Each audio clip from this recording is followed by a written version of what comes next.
कहते हैं कि मुंबई में समुंदर है, अगर समुंदर है तो यहाँ पर जन्नत है। जो काम स्मगलिंग का करते हैं उनके लिए जन्नत है। तो इसी समुंदर के किनारे से स्मगलिंग की जाती थी। एक व्यक्ति का नाम है प्रकाश पलांडे। प्रकाश पलांडे उस समुंदर पे राज करता था, यानी कि कुछ भी आना जाना हो तो प्रकाश पलांडे की अनुमति के बिना वहां पर चिड़िया भी पर नहीं मार सकती थी।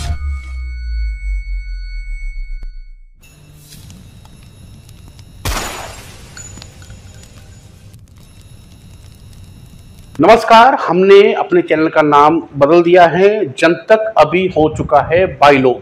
हमें काफ़ी सारी मैसेज आ रहे थे कि आपके जो चैनल का नाम है अगर इसी प्रकार से रखा जाए तो खोजने में ज़रा आसानी होगी, एसईओ ज़रा जल्दी होगा। यूट्यूब की दुनिया में सब जानते हैं एसईओ किसे कहते हैं। जब आप गूगल पे सर्च करोगे बाई लोग तो हमारा चैनल थोड़े दिनों बाद सर्च होना शुरू हो जाएगा। तो नमस्कार, मेरा नाम है पंकज बेदी और आपने दिखना शुरू कर दिया है बाई लोग।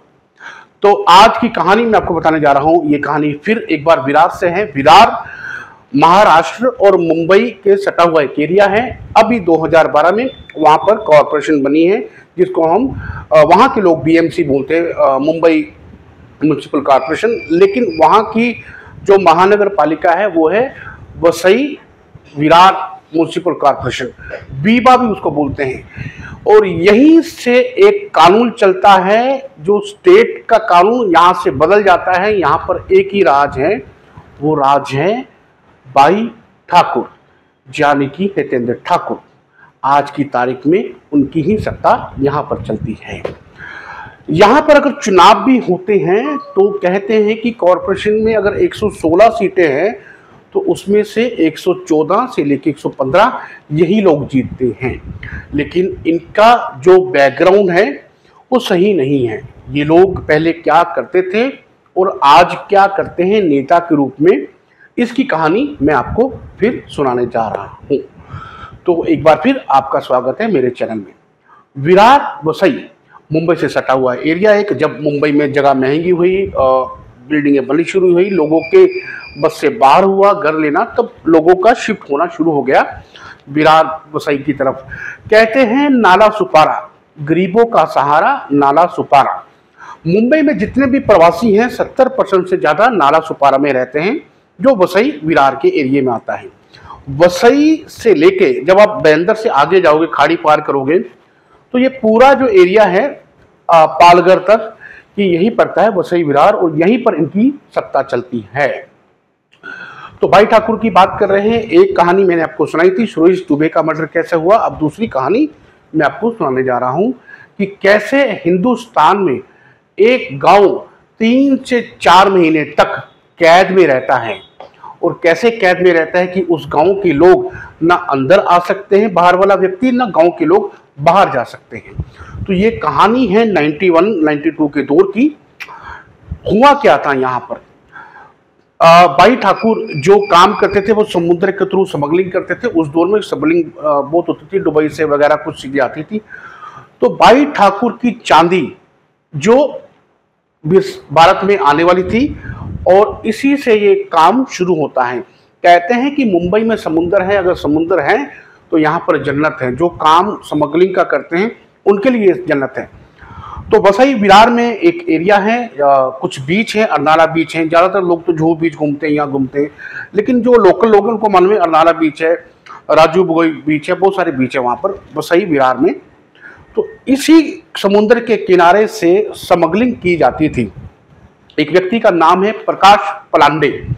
प्रकाश पलांडे उस समुंदर पे राज करता था, यानी कि कुछ भी आना जाना हो तो प्रकाश पलांडे की अनुमति के बिना वहां पर चिड़िया भी पर नहीं मार सकती थी। तो प्रकाश पलांडे का पूरा राज था समुद्र के ऊपर। बाई ठाकुर के लिए काम करते थे। उस दौर में मैंने आपको बताया कि किस प्रकार से स्मगलिंग की जाती थी। तो चांदी बाई ठाकुर की आने वाली थी। चांदी आई, उसको पहले एक किनारे पे लाया जाता है, फिर उसको छोटी बोट में उसको लोड किया जाता है, बड़ी बोट से लेकर छोटी बोट, क्योंकि किनारे तक छोटी बोट बड़ी बोट नहीं जाती, तो इसलिए छोटी बोट में लिया जाता है। तो इसी दौरान क्या होता है, समुद्र में थोड़ी हलचल होती है और कुछ चांदी वो लोग उतार लेते हैं जो दुबई से आने वाली थी, बाई ठाकुर की चांदी थी, और कुछ चांदी वहां पर डूब जाती है। अब प्रकाश पलंडे बोलता है कि कोई बात नहीं, समुंदर तो अपना ही है। और ये चांदी मैं बता दूं किसकी थी, ये चांदी थी बाई ठाकुर की, जिसकी पूरी सत्ता आज भी वहां पर चलती है। तो प्रकाश पलंडे ने कहा कोई बात नहीं, ये तो अपना ही एरिया है, जितनी चांदी निकली निकली, बाकी हम निकाल लेंगे। क्योंकि उस समय बाई ठाकुर दाऊद इब्राहिम के साथ दुबई में थे, तो बोला जब तक बाई आएंगे, बाबू आएंगे, तब तक ये हम सारा काम निपटा लेंगे। तो इसी से खेल शुरू होता है, कहानी भी यहीं से शुरू होती है। अब हुआ क्या, जब चांदी डूबी तो उसके बाद जो 2-3 दिन वहां पर काम चला चांदी निकालने का। जो गांव के लोग थे वो कुछ देख रहे थे, यहाँ पर कुछ हलचल हो रही है रात के समय में। अब यहाँ पर गांव वाले लोगों को भी मालूम चल गया कि कुछ ना कुछ तो गड़बड़ी है। तो गांव वाले लोगों ने भी, जो किनारे पे लोग रहते हैं वो गोताखोर होते हैं, तैरना उनको अच्छी तरह से आता है, मछुआरे होते हैं, तो उन लोगों ने भी इनके जाने के बाद वहां से कुछ खोजना शुरू किया। और वहां पर चांदी की ईंटें बड़ी बड़ी, एक पैकिंग में 3 ईंटें थी, वो निकालनी शुरू कर दी और वो सब गांव वालों ने छुपा ली। अब जब चांदी का पूरा काम हुआ, पूरी चांदी मिली नहीं, लगभग 700 किलो चांदी गायब थी, तो प्रकाश पलंडे को थोड़ा सा शक हुआ कि चांदी गई कहाँ पर, क्योंकि इतनी गहरी जगह नहीं थी और हैवी थी कि इसको कुछ बहा के भी नहीं लेके जा सकती थी समुद्र की लहरें, क्योंकि उसका वजन ज़्यादा था। तो यहीं से अब चांदी की खोज शुरू होती है। गांव वाले के ऊपर शक जाता है कि ऐसे ऐसे गांव वालों ने चांदी चुराई है। तो पहले गांव वालों से बड़े प्यार से पूछा जाता है कि आप लोगों ने यहाँ से चांदी कुछ चुराई है, जली है, हमको वापस कर दीजिए, इसके बदले हम आपको इनाम देंगे। लेकिन गांव वाले कुछ मानते नहीं है, क्योंकि हर व्यक्ति के मन में एक लालच आ जाता है। पूरा गांव चांदी देने से मना कर देता है और कहता है कि हमको मालूम नहीं है, जो मराठी में लफ्ज है मला माहित नहीं। इसी दौरान से फिर प्रकाश पलंडे और कुछ लोग, जो बाई ठाकुर को ये कान तक बात पहुंचती है, बाई ठाकुर के कान तक जब यह बात पहुंची, तो वहां पर एक रुद्र रूप बाई ठाकुर ने दिखाया और पूरे गांव के साथ मारपीट शुरू कर दी और बहुत बुरी तरह से लोगों को मारा। और कहा यह भी जाता है कि कुछ गांव को आग तक लगा दी, पूरे गांव के गांव जला दिए जो आसपास के गांव थे। आज भी ये कहानी विरार वसई में लोगों के मुंह से आप सुन सकते हो। अब लोगों को मारना शुरू किया, लोगों को पीटना शुरू किया। लोगों ने माना नहीं, गांव वाले लोगों ने फिर उनको लालच देना शुरू किया, चलो आप जितनी चांदी दे दीजिए, उसके बदले हम आपको 50-50 हजार रुपया इनाम देंगे। लेकिन गांव वालों ने ये भी नहीं माना, क्योंकि डर था मन में, अगर चांदी दे दी तो इनको मालूम चल जाएगा चांदी हमारे पास है, तो ये लोग बहुत मारेंगे। और अब तो कम मारा, लेकिन उससे भी ज्यादा मार पड़ेगी। अब ये गांव पूरा, एक जो पूरे 2-3 गांव थे, अब यहां पर क्या हुआ, बाई ठाकुर ने अपना कब्जा जमा लिया और लगभग 3 महीने गांव का व्यक्ति बाहर नहीं जा सकता था और ना ही कोई व्यक्ति बाहर का गांव के अंदर जा सकता था। तो ये सिलसिला चलता रहा, लोगों के साथ रोज मारपीट होनी, सब कुछ होना, एक जेल की तरह बैरिक बना दिए गए थे वहां पर।